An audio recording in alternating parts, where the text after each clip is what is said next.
aquí por vernos, gracias de polo pague. Se vides aquí por vernos, gracias de polo pague. Se vides por otra cosa, y hasta de los zapatos en valle. O caldo bebo pa trigo, o hacia y muchatar, ben matido e ben portado, xa me poden murmurar, xa me poden murmurar, xa me poden murmurar, se murmuran que murmuren, fame non me pasar.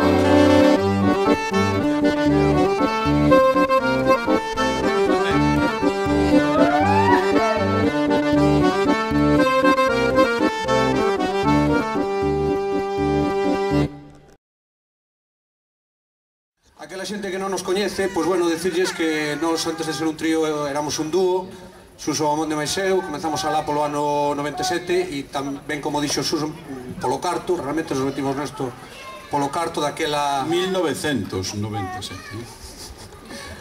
Eu era escayolista, el era empalmador de liñas telefónicas e vimos que non había aí salida e donde había un negocio era no folk, na música folk. Daquela...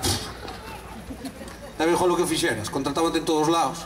Entón fixemos un curso de música folk, aí fixe un curso de gaita a Suso, eu fixe un de mecanografía que máis ou menos me serviu.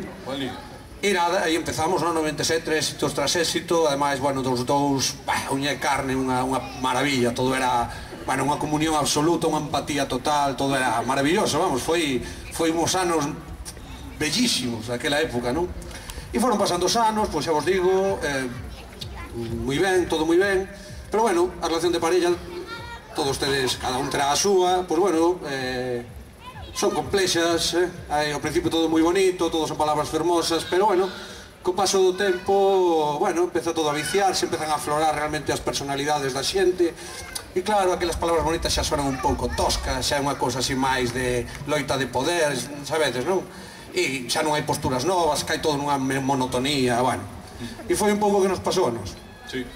Chegou un momento aí en que non funcionaba xa a parella, non había química, non funcionaba.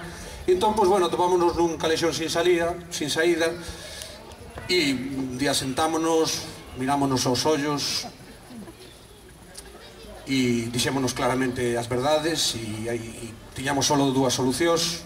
Un era deixalo aí, rachar aí a relación, fora preciosa, maravillosa, os anos que durara. E a outra opción, que foi finalmente a que optamos por ela, era ter un churumbel.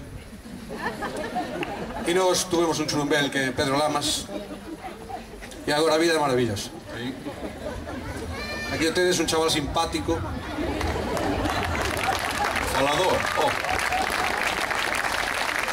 E hoxe viña moi ilusionado, Hoxe está especialmente simpático, porque toca na súa terra e está o chaval, vamos, está como unhas castañuelas, xa o vedes. Unha maravilla, un chaval falador, bueno, que vos vou contar. Pois nada, con Pedro Lamas comenzamos unha nova vida e para relembrar aqueles tempos primarios nos que comenzamos a tocar, vamos a tocarvos o tema que realmente nos demostrou que había carto no negocio este, que é un tema que chamamos Terra Vieita, un tema corrixido, revisado, ampliado coa colaboración do noso churumbel Pedro Lamas.